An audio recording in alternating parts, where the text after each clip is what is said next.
it's riskier. You could find somebody if you have 100K. You could find someone, but it's gonna be hard to find that. That's luck, really. So it's not easy. You could get many women. You could have 100 women to pick from, but how many of them are gonna be the one for you when it comes to the loyalty that you're actually looking for? Is the fact that it's not about what is. It's no difference in the vetting. You're supposed to vet for a partner who's compatible for you and who meshes well with you, regardless of the amount of money that you make. And that's the point that I'm making. I'm not saying there's no difference between. We know the point, Israel. We heard the point already. I just disagree. And 100,000. It is a lie. There is a big difference between $30,000 and $100,000, and you know that. We all know that. So we're not going to do that. So There's a big difference. It's 3 times. It's over 3 times. I'm not talking about the difference in money. I'm talking about you should be vetted for compatibility and a good Israel. You can't just speak the whole time. Stop speaking over me. No, you've been speaking this whole time. Share the mic. Hey, don't talk over me though. You're not sharing the mic at all. Scream over each other. No need to scream over each other. You're not sharing the mic. Guys, one second. This is common sense. God damn. If you have more money, it's more easy to get woman. And you have to veto people no matter what. It's common sense. You guys are just discussing something that is literally common sense. It's common sense, and he won't stop talking. I didn't say nothing about money, but you came in bullying. I didn't say nothing about the money. How much a man makes. I'm not saying about the money, and you came in trying to bully the conversation. You don't know what you're talking about. You won't let anybody speak except for you. You guys are came in trying to bully the conversation. No, you are bullying the conversation. You won't let anyone speak except for you. You guys I want to say something. You guys are having a circular conversation. Okay, go ahead, Lady Di. So I just want to say that you could get married at any time, go to the courthouse. But see, the difference today, and the reason why there's so many people getting divorced is because they don't understand what marriage is. So I don't think, in my opinion, I don't think it's easy for anybody to get married for the right reason. So marriage is only one reason. It's just that today it's all twisted. Marriage now is like, what kind of house can I get with you? How much money can I get with you? What can you do for me? Okay, marriage is not just about that. Marriage is more than just a dollar. The dollar is around your marriage. The marriage is, the commitment you have with the other person. So is it easy to get married with 100K? Hell no, because the more money you have, the more most women are going to be attracted to just your dollar. They look at you like, ooh, a stamp with money. That's it. So it's best to get married when you are either building yourself up to that point so you can find someone that is more aligned with you, because now you guys are growing this bond together and you guys are doing it together. You have more loyalty. It's riskier. You could find somebody if you have 100K. You could find someone, but it's going to be hard to find that. That's luck, really. So it's not easy. You could get many women. You could have 100 women to pick from, but how many of them are going to be the one for you when it comes to the loyalty that you're actually looking for? That doesn't sound right. Lady Di, this doesn't make any sense. Right. It's just like saying it's going to be harder for you to find somebody if you're very pretty as a woman, because you have way too many options. Yeah, you will have a lot more options, but I'm saying it's very similar. It's a very similar argument. Yeah, so you will have a lot more options if you're a very pretty woman, like you will have a lot more options if you have 100K versus somebody that makes 30K. However, it is your job to do the due diligence and sift through. And I would argue that it is easier for you to choose somebody that is of quality when you have a pool of hundreds versus you choosing someone of quality and you have a pool of 10. I'm saying that it's harder because it's not many good people to choose from. That's what I'm saying. It's harder. Then it would be harder for the person that has less options, right? Hold on. Lady Di, there's a paradox there, right? Nicole, I got you.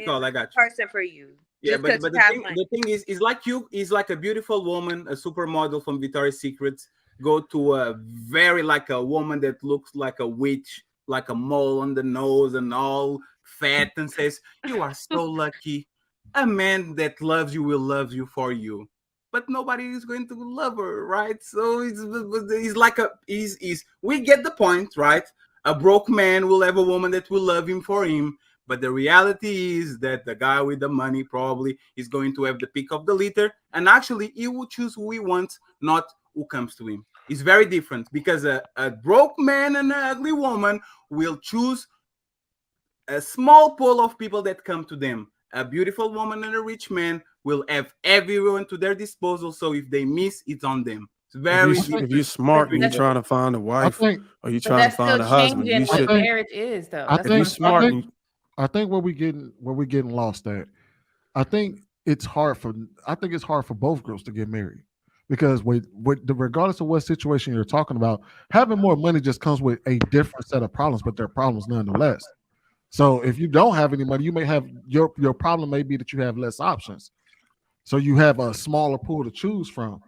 And if you have a lot of money, your problems may just be that you got more options, but now you got a different set of problems because now you got people coming at you for maybe the wrong reasons. So I don't think that it's easy for anybody to get married. You know what I mean? Because they come with a different set of problems. It's the Häagen-Dazs experience. Like they experience that if they have only 3 flavors, people are going to be quick, they're going to spend more money, and they're going to leave.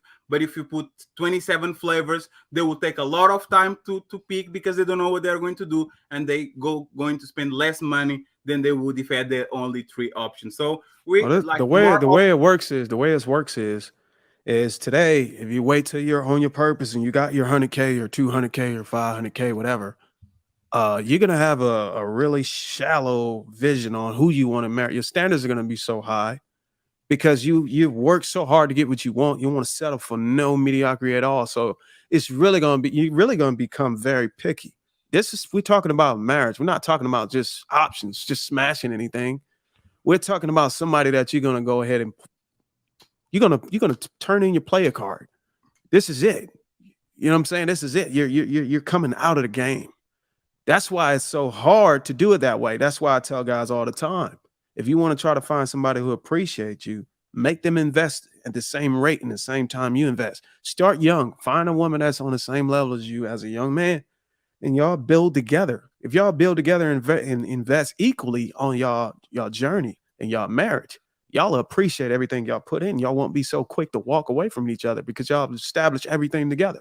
But whenever you go build it, necessarily true. I'm about to talk out of both sides of my mouth real quick though. If you marry someone that makes less than you, then you're still in the same situation. You're still having to deal with what you described. Yep. You still have to build. No, you don't. Have to go through tough times. So I have a quick question for you, Bruce, and this is what I'm getting at. So in your estimation, what's the difference of a man that's trying to vet a woman, and let's just say he's a regular worker and he makes a salary of $30,000, and a man who has $100,000 plus and he's trying to vet a woman to marry? What's the difference?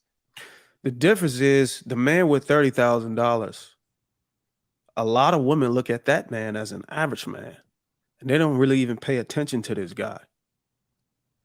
The man that got 100K, they look at him as a gold mine today. But you're not. You hear it all over social media, and they look at as him somebody. You're not answering my question. Hold on, I'm telling you, they look at the man with 100K as a lifestyle. They're not going to be in a marriage for what it's for. I'm not talking about the women. I'm talking about the man that is the man that's getting married. What's the difference in the vetting process? I'm not talking about the women. I'm asking you if you're a man, and let's just say you're a man and you have 30,000, and your brother is a man that have 100,000. What's the difference in vetting for a wife?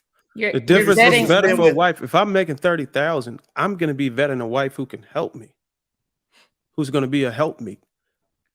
I'm looking for a wife that's going to help me make build and who's willing to grind to a point where I can take over and retire her and let her take care of the kids. Israel is right. There is no difference. There is no difference. Exactly. That's the whole point I'm making. I just told you the difference. I just told you the difference. It is no difference. It shouldn't be. If I make $30,000, there's no way I'm going to be looking at the same woman as a man who's already established with 100K.